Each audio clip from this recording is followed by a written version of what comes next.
just to set the tone, I'm going to tell a folk tale. All I want you to do is just listen, relax, listen, and reflect.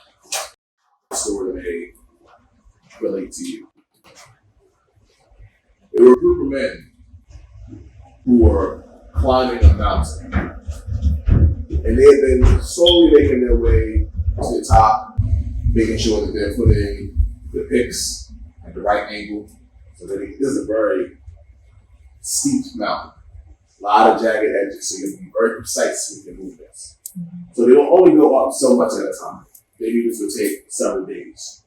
So as the sun was going down, they decided to make camp for the night. They had their tents, they had their sleeping bags, and everybody was resting. There was one guy in the camp that thought to himself, you know what? I think I can make it up this mountain fast by myself. So how about I wake up a little early tomorrow morning and set out on my own? And that's exactly what he did. Before the sun came up the next morning, he packed his gear in his bag and he started to head out and climb the mountain on his own. So he started to make his way up the mountain. He noticed that although the sun was supposed to be coming up, it all of a sudden got a little darker. And the temperature dropped steeply. And he started to feel rain on his body that slowly turned into snow, which slowly turned into ice. And he felt the wind pushing against his back, and it kept getting stronger and stronger. All of a sudden, boom, lightning and thunder from every direction. This man is disoriented. He doesn't know up from down, left or right. He's moving around, he falls over the side of the mountain. But at the last second, he's able to grab a rope. So now this man is dangling off the side of the mountain, holding onto the rope. He's feeling all this wind and ice and thunder and lightning all around him. And he does the only thing he can think of in that moment. He cries out, somebody, anybody, help me. And after a while, he hears a voice in his ear. Are you talking to me? The man looks around. He's like, yes, I'm talking to you. Can you help me, please? The voice speaks in his ear again. Do you believe in me? And the climber says, yes, I believe in you 100%. Please help me. And the voice replies, let go of the rope. Mind you, it's dark, it's raining, it's cold, it's thunder, it's lightning. This man is confused, discombobulated, and everything in between. But he heard when that voice said, let go of the rope. And the man's thinking to himself, let go of the rope. This is the only thing that's keeping me alive right now. There's thunder, there's lightning, there's cold, there's rain, there's ice, there's everything. And you want me to let go? I just can't do that. So the man refused to let go of the rope. And unfortunately, that man ended up freezing to death. Eventually, the sun comes up, the rain and the ice dissipates, the wind dies down, the skies clear up. The rest of the camp starts to make their way up the mountain, and that's where they find their colleague. He was only 3 feet from the ground. What does that story mean to you, if it means it? What do you got from that story? I've been in a similar situation. Of course, not like for death, but I didn't like the words or the advice that I received at the time to get help. We can just go out like that, following me hard. Pretty much similar to what she said. Sometimes it's kind of hard hearing certain things, especially if it's not presented to you in a certain type of way. Sometimes from the person that you're dealing from as well. Maybe you're not trusting what they say. Right. So the reason I like to tell that particular story is because it's so apropos for this moment that we're in. And this is a moment that we've been in for the past almost 2.5 years now. That's called COVID-19.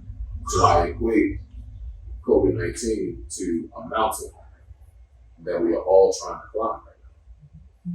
And many of us have encountered those dark clouds, that rain, that snow, that lightning, that thunder. And it's had us all confused, discombobulated, not knowing up from down, left from right.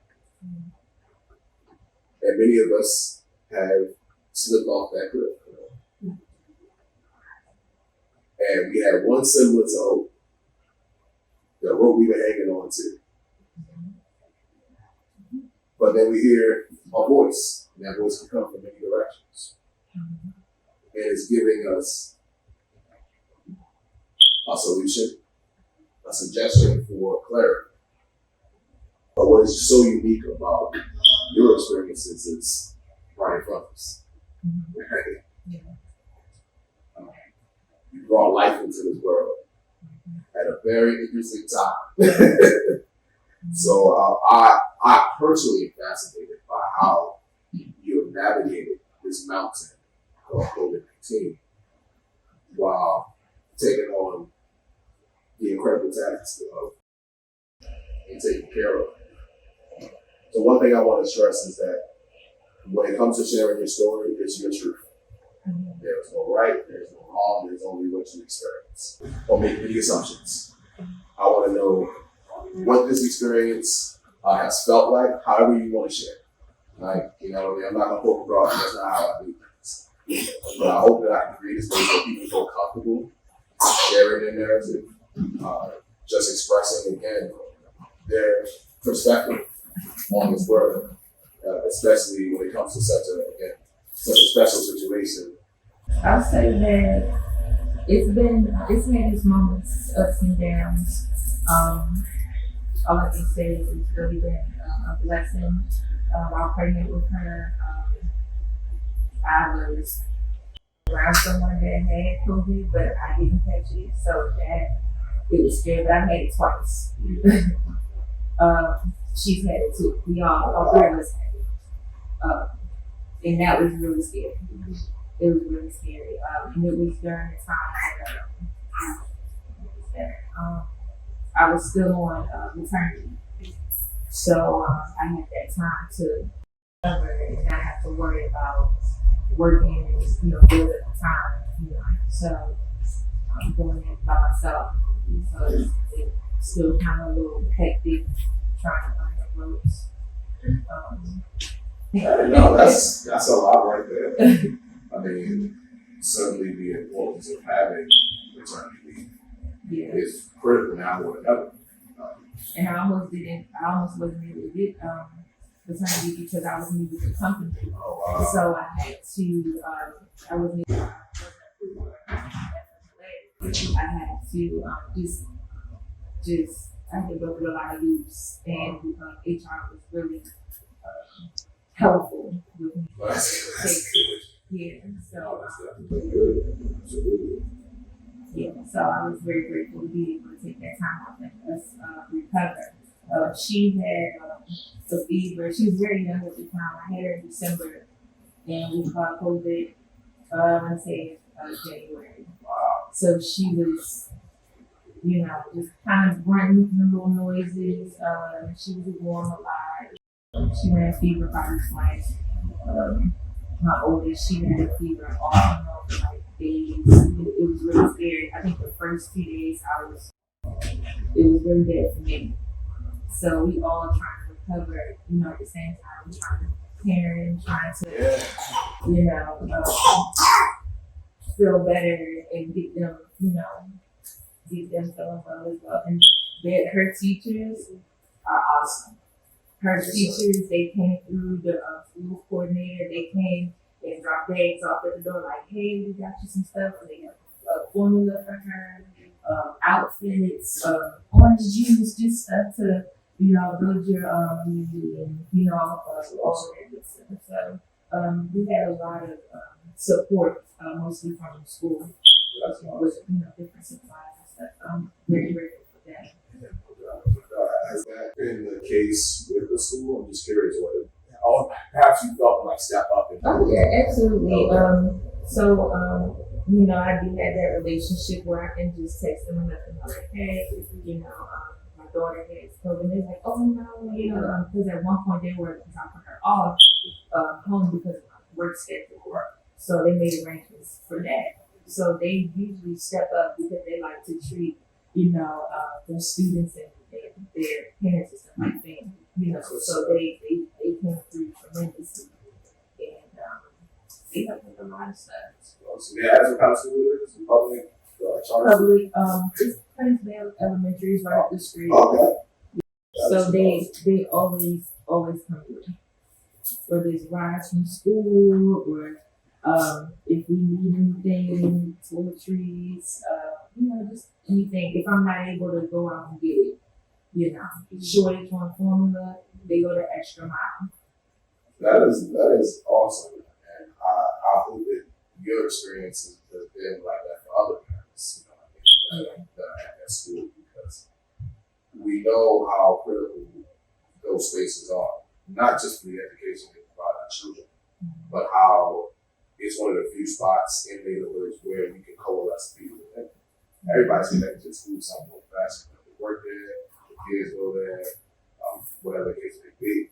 So to see that so many of those determinants, those critical necessities when it comes to quality life, please help for your children, to have another space that goes the extra mile to provide that is, in many cases, more important than ABCs. You know, 1, 2, 3s. You know, and we're realizing that more than ever. So I think it's important to understand certainly the totality of the experience. It's great that the school has stepped up in such a profound way. That also shows that there are things that are lacking. You know, I mean, shortcomings somewhere within our system, within our community. What does that look like? Where are the spaces where you look for assistance, support, resources, assets, but they haven't delivered, or they haven't been to the level of quality that you want for yourself and for your children? I'm curious what that looks like in this space. So I'll start with my story. I was pregnant with her and I caught COVID, as well as my other children. And my 6-year-old, she has a lot of health issues, so she was actually hospitalized for 3 months with COVID. I was not able to see her one time because of 3 months, because I had to either stay at the hospital with her, or once I left, I could not come back. I'm curious, were either of you introduced to telemedicine, telehealth? Yeah. Mm-hmm.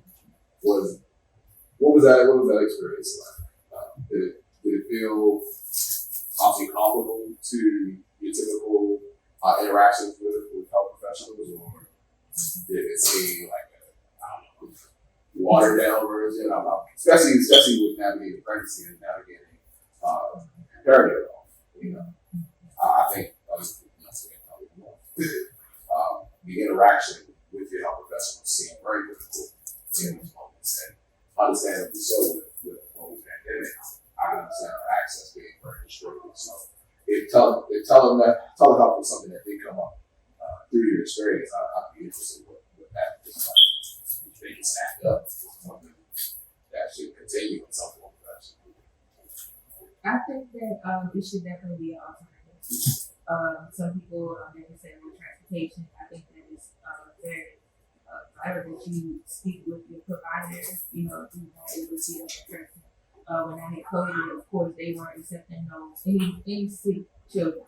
So no one could come to the office, you know, unless you weren't sick, of course, full time.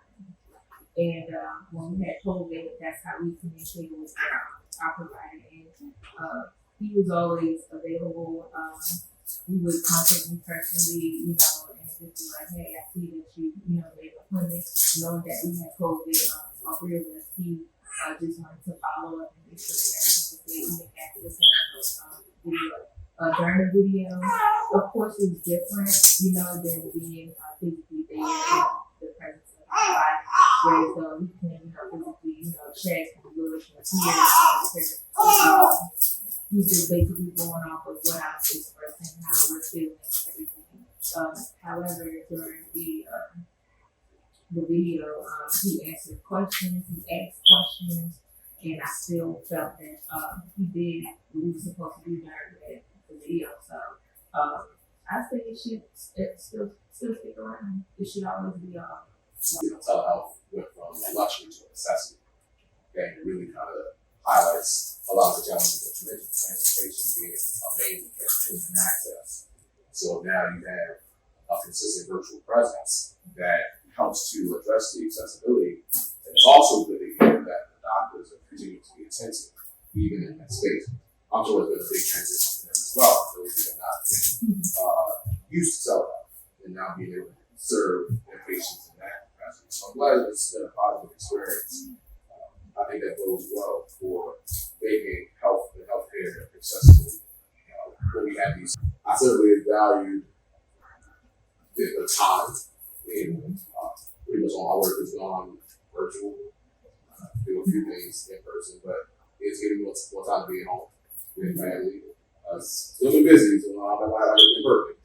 But being around my family more often has been great. And I think just having the time to decompress, take care of myself to some extent. I think that's supposed to be but take care of myself has been very good. So certainly when cultivating the critical relationships with children, I wonder, had there any, what have been about what has been the positive about this experience? Kind of the stillness, everything kind of came to a pause in a lot of ways with COVID. So what was cultivated out of the stillness? Your relationship with your kids. To raise a football step team. So being able to spend virtual as well, being able to spend time with them to help them with their learning more than what I was doing on there. That's a good experience. Do you think it'll be so? Certainly, things have been transitioning back to in person.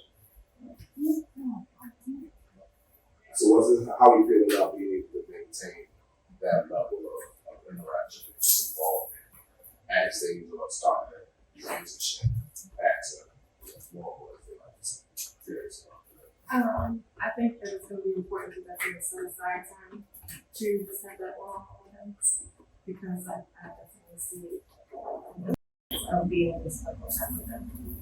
All the things are hectic with them going back in school and you returning to work. I think it would be good to set aside that time. So you talk about the benefits and being clear what are the benefits that you take spending more time.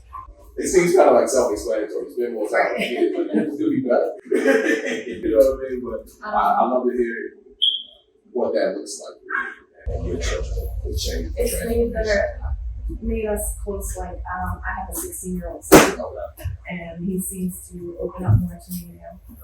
We've been able to have those one-on-one conversations about girls at school, and also being able to pay closer attention.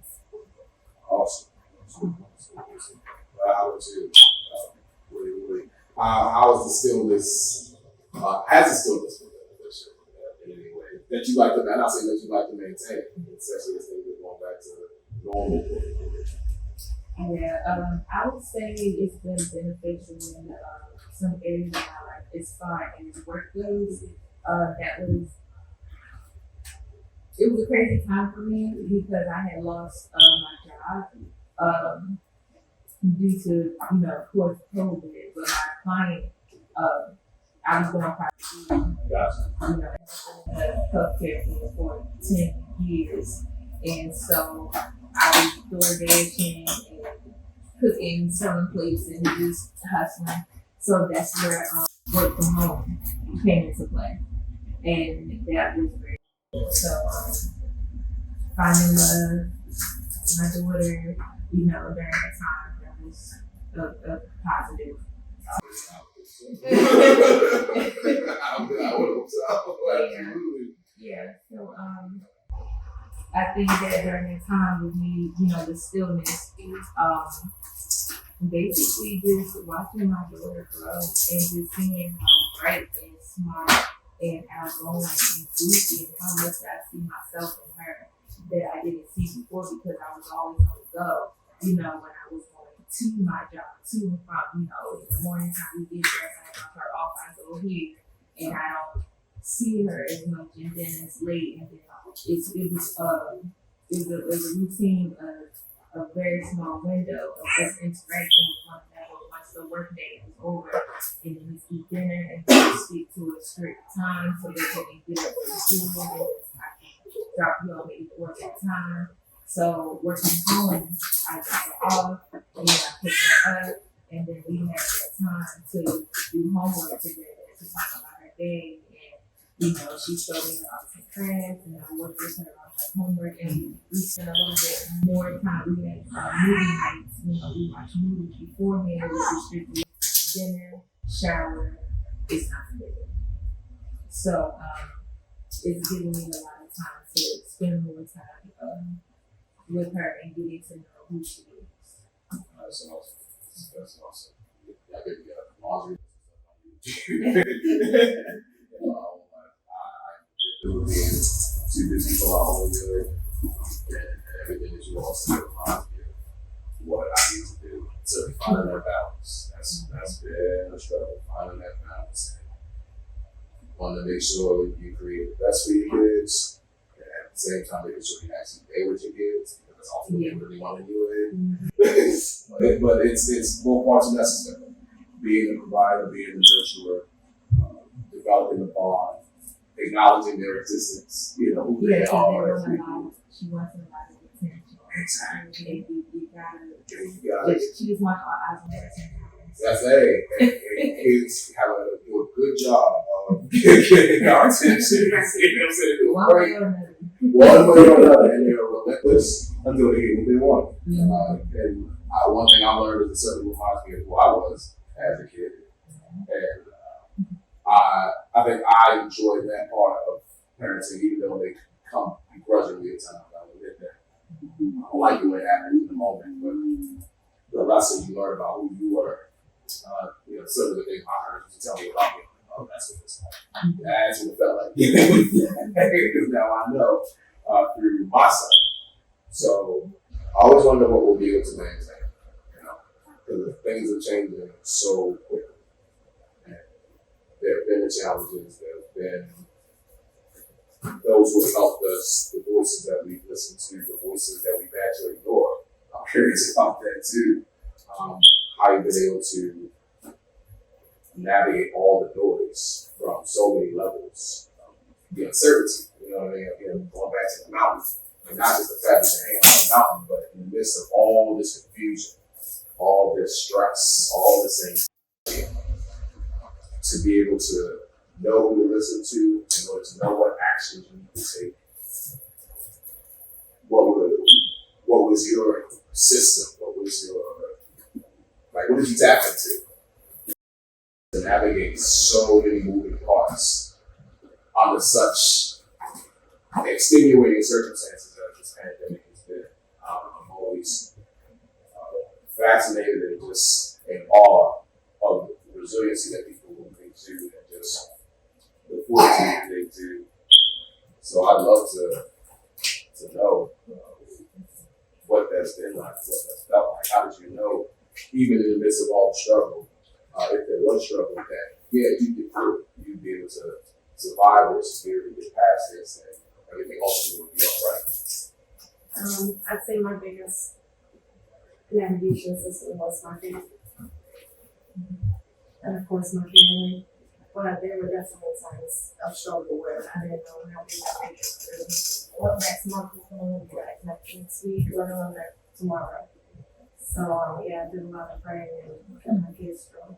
From the wisdom that you all have acquired and gained through this experience, what should we know? What should the people know about what you all are doing in this space? And I would say, certainly, believe in the public health. How can we really help? What's going to be impactful to make the connection and the relationship that you all are cultivating and how it's done, not just either one of you said you did by yourselves. I know that either one. So it takes a collective effort. Like I said, village to raise a child, 100% true. How do we strengthen the village? How do we make sure your kids, your neighbors' kids, your friends' kids are all getting the essential resources and essential support to make sure they have lives of happiness? And I'm going to guess that's what you want for your kids above all else. I know that's all I'm saying. It's just how that is. How do we ensure that? And I'm not just thinking about the city overall, right? Your environment, you know what I mean? Like I'm from the east side. So what may go for East Baltimore, Bel Air, Addison, where I'm from, may not be the same for you.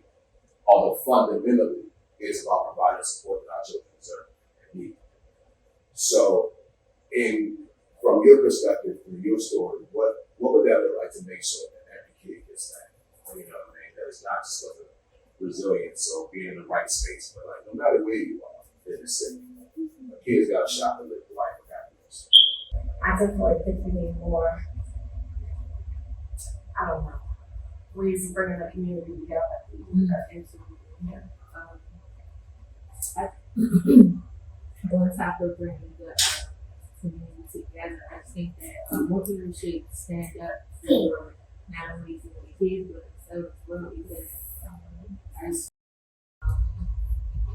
it's quiet in a sense of it's just a lot of crime and people are scared to even come out and want to voice their thoughts and opinions on what should be done or what could be done or what they need done.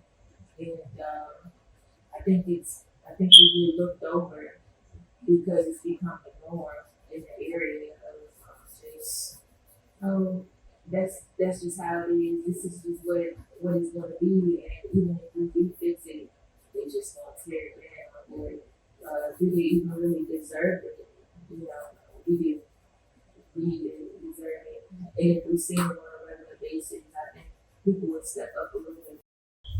And they would be a little bit more proactive with, voicing how they feel and what we need to, on a regular basis to survive. That's with education, funding for different resources that work us together, stop the violence, hunger. We can't just depend on just one organization to school. It takes, like you said, a village that from that village, different areas in that village, not just draining from that one resource. Everybody got to push their. Always wonder how people feel about spaces like this. This is what I typically do. Create spaces for storytelling and how that makes people feel. It's a physical thing. Is there need for a space like this? And can you? Absolutely. Because then I think it helps encourage those people who are quiet or who may not know who to go to for help to come out and speak.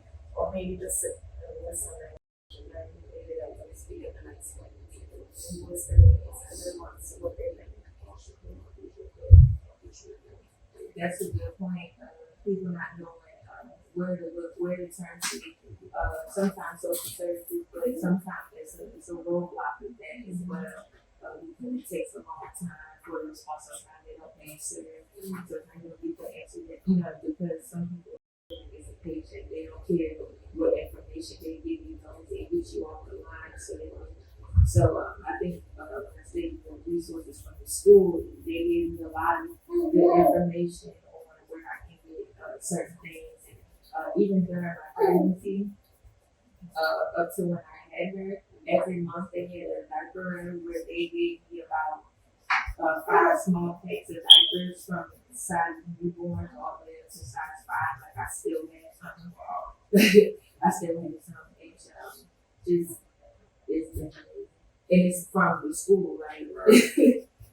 Trying to figure out where to find this information, and mostly because I have moved here. I've been in this area for about like 2 years now, so I was just like, where do I find it? No, that was definitely sounds like, well, not sounds like it. It's clear that the school has been a major touch point. And if anything is learned from this is building up around the school.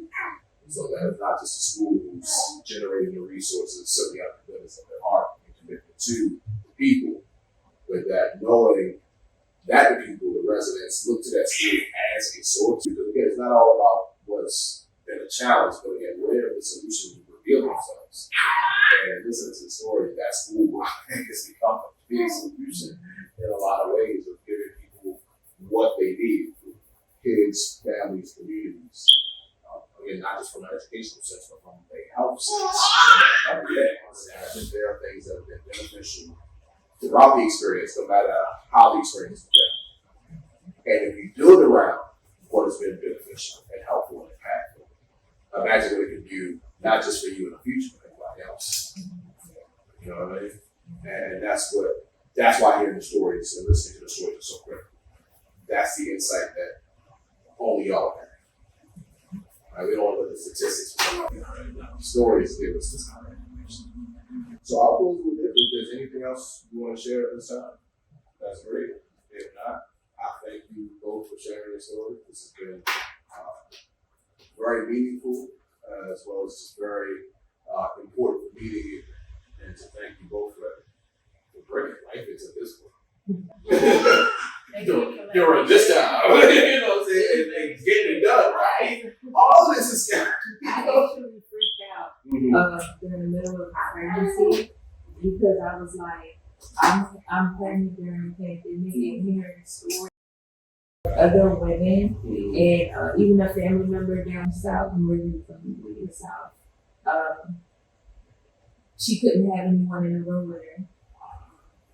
Yeah, and her baby had some complications, and because of COVID, she wasn't able to come back after she was released. The baby had to stay there. She wasn't able to visit until the baby was actually released.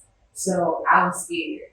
I was scared that I was going to be here by myself. I was scared that I'm bringing my baby with COVID around. And I'm just like, was this the right decision? I was like, what's going to happen? What if she get COVID? What if my baby die and she get COVID? I'm just like, it'll be my fault because I decided to have a baby during this crazy time. But at the same time, it's like, life goes on. So obviously you got past that feeling itself. Oh yeah, I got past it, but when we caught COVID, I didn't like my anxiety. I was like super scared, and I was calling mom every day, and she was very receptive to, hearing our cries and, giving us positive information and just, being a support system from a distance, So yeah, got over that hump. It happens. I think eventually, not just scared about it, but I feel like almost everybody would have if they haven't had already. Doesn't mean experience with me. Her father has had it too. He didn't have any symptoms. Yeah, it's been an interesting experience. I had COVID in December of 2020, and lost my appetite as a big boy. I know something's wrong. I don't eat anymore. Lost 10 pounds in a week. Never did that again. You know what I'm saying? But at the same time, my wife, who also had COVID, lost sense of smell, taste. That's how I live. Yeah. And her anxiety went through the roof because she's imagining all these like nightmare scenarios. I can't smell. There's smoke in the house. I won't be able to smell it over the fire. Like we're just going extreme. That's where anxiety was taken. And it was interesting us having it at the same time, quarantined together the whole time, same room, and just having two completely different experiences with the same virus. I had it back in 2020. I want to say in July. Oh wow! And she didn't do it. It was just me, and I wore a mask, and I was like so much pain at the work, but I was just so paranoid because my family, I just feel like they didn't make a big deal out of it. It scared me, so I kind of kept it to myself. Right. I just stayed away from everybody. I told them that I was infected feeling well because I had other things going on too, and I don't know if it caused it or whatever the case may be, but I'm just not, feeling well. Well, just make sure it ain't COVID. Don't come around because my dad got lupus. So I couldn't, couldn't come around. Even now when I'm over there, we still wearing masks over there. So I felt really bad. I could barely do anything for her. I could barely cook. I slept most of the time. And it was really horrible at that time. I lost my sense of smell, taste, all of that. And I was like, I can't taste nothing. I lost weight too, and I like it. Yeah, exactly. Right. And I didn't know what tastes like what. I could eat the food that I don't even like, and I would never. Yeah, that's how I was with my wife.